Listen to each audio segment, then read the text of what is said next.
Good morning, Michael. Good morning. How are you? I'm doing well. Good. I'm Julia, your occupational therapy assistant student today from Kaiser University. Nice to meet you. Thank you. Because of the dysphagia that you have difficulty swallowing and eating.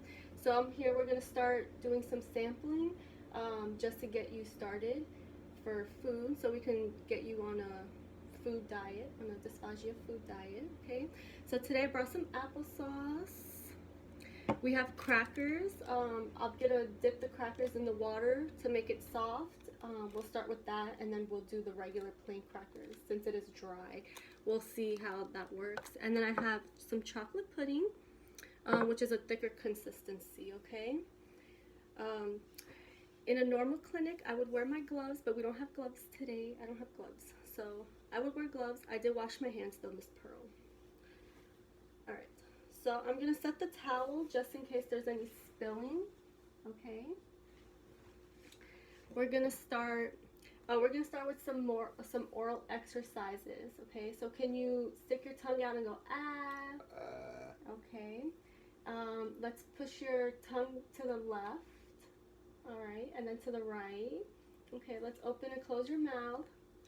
Some exercise. Okay, good. How you feeling? All right, so we're gonna start with the applesauce. It's a soft consistency. I can open it. Okay. All right.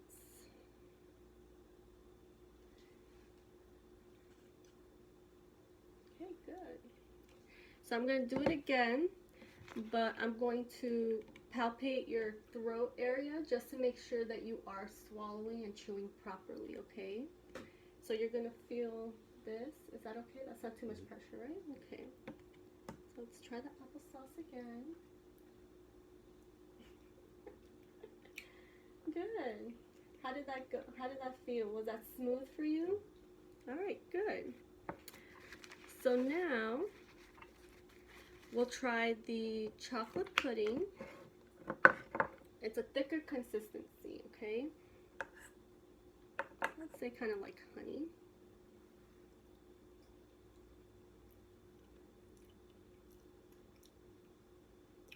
Stays in my mouth longer. Yeah. Let's get some water. I forgot to get you water earlier.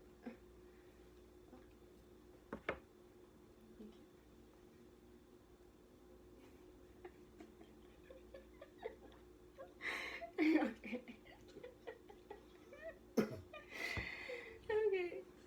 Let me see if there's any food. Okay. Oh, good job. You're doing really good. Let's do another one of the chocolate pudding.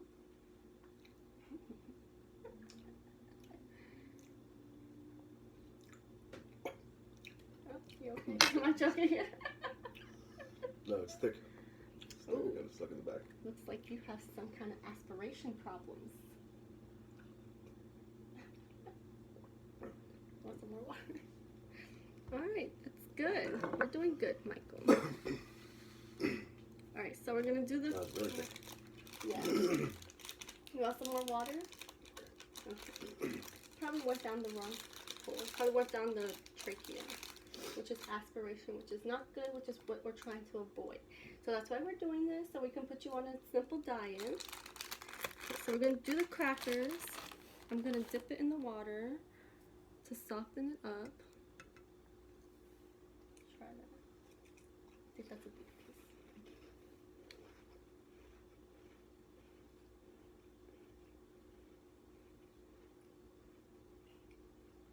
Forever to chew. It's what? Forever to chew. Oh, yeah. Okay. So the cracker's not a good idea. Okay. All right. Let's get you some water. Please. Okay. So then we'll start off with soft consistencies like applesauce, maybe like yogurt. We can probably do, you could run like sweet potatoes and some vegetables in the food processor, some soups maybe. Yeah. We'll get you started on that diet plan, okay?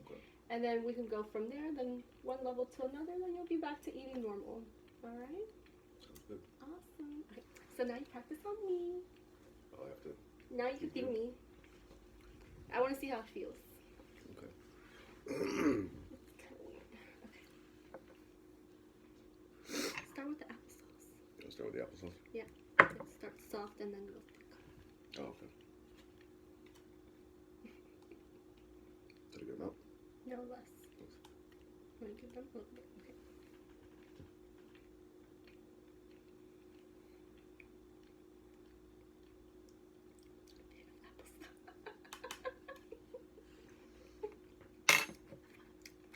That is very soft though. Mm-hmm. This I is going to be a wanna little see thicker. You're going to feel it like, thicker. thick? Yeah, just thick, yeah. Like honey? Probably thicker than No, honey. I think it's a little thicker than honey. Because this is a cold pudding. Mm. I guess when it's softer or warmer, it's softer. Oh, that is thick. Mm-hmm. Pop in my throat so I can see how it feels. You feel my swallowing? Yeah, it's really softening. Oh. Okay.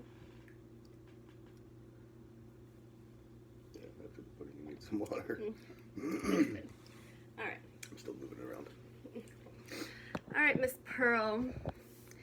So, since it was my husband, I was a little comfortable feeding him. I do feed my niece too, and it's a little comfortable. But if it was like a random person, like if I had to feed a patient, I probably would feel weird at first. Yeah, I think it'll be a little weird experience in the beginning, but then I'll probably just get used to it and warm up to it, like desensitize. It was weird when he fed me as well. So it would just be, I can't imagine like how the patient would feel like when we have to feed them and what they're going through. I can feel, it'll feel like they'll be embarrassed too. Yeah. I don't feel embarrassed, but like for them probably it'll be embarrassing for some people. What specifically made me feel uncomfortable? Probably, I didn't do it now, but I noticed like when we talked in the discussions and stuff, like if we would have to put our finger ourselves and like get the food out of the pockets if the patient can't do it themselves, I feel like that would be kind of uncomfortable for me, because that's like really personal. But like I said earlier, I'll just probably have to desensitize. I'll probably just get used to it as I do it and like watch more videos and get certified for it. Which foods listed above would you use for each level of dysphagia diet? I'm not sure. The crackers, definitely not till like they can actually chew and swallow, because it was very dry. He even had difficulties. He even said it was like really dry and rough to swallow. Definitely the applesauce and like yogurts and stuff like that will probably be the best bet. Like maybe some soup, some soft soup to start. Huh? Jello? Oh, Jello. Yeah, Jello's a good idea. The pudding, I made instant pudding because we just had it. So ours was thicker. I was probably missing some milk.